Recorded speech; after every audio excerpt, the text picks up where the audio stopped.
Tāds pienains balss, ūdens ar tādu plēvi pa virsu. Pirms 16 gadiem Salacgrīvā par Eiropas naudu uzbūvēja jaunu notekūdeņu attīrīšanas iekārtu.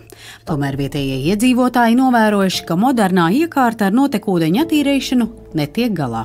Šī ir oficiālā peldvieta, pilsētas peldvieta. Pati peldaties šeit? Vispār, godīgi sakot, nē, es nepeldos šeit. Bēdīgi, jā, es nezinu. Tā, kad te attīrīsies daba, tad es arī peldēšos. Tomēr viņa teju katru dienu dodas gar jūru garās pastaigās, un, ja pludmalē pamana piesārņojumu, tad to fotografē un pieraksta savus novērojumus blogā.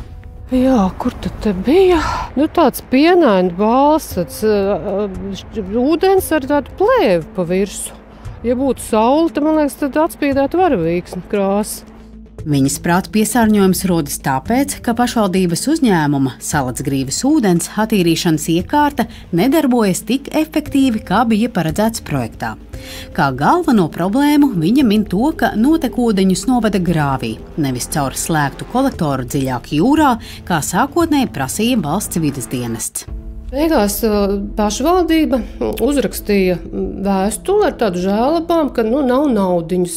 Vides ministrija piekāpās un atļāva kā pagaidu variantu. Ja? Bet šis pagaidu variants ir ievilcies uz 16 gadiem. Viena no lielākajām problēmām viņas prāti ir iekārtas jauda. Tā ir 2 reizes mazāka par faktisko notekūdeņu apjomu. Rezultātā 2021., 2023. un 2024. gadā jūrā ieplūda nepietiekami attīrīti notekūdeņu, kuru kopējais apjoms atbilst apmēram 240 olimpiskajiem peldbaseiniem. Informācija nepatiesa, lai es pat neteiktu vēl vairāk. Mums nav neattīrīta ūdeņa novadīta vidē vispār.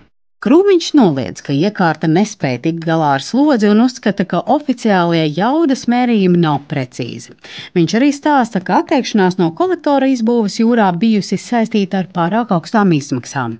Viņi neizbūvēs ne 2., ne 3., ne 15. kārtā, vismaz kamēr es šeit strādāšu, noteikti nebūs. Tas nav panacēja, kas tur, tur uztaisīs absolūti tīru vidi.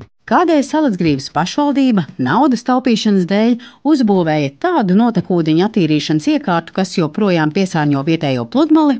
To klausieties raidījumā Atvērtie faili Latvijas Radio 1, Latvijas radio lietotnē vai raidierakstu platformās. Atvērtie faili.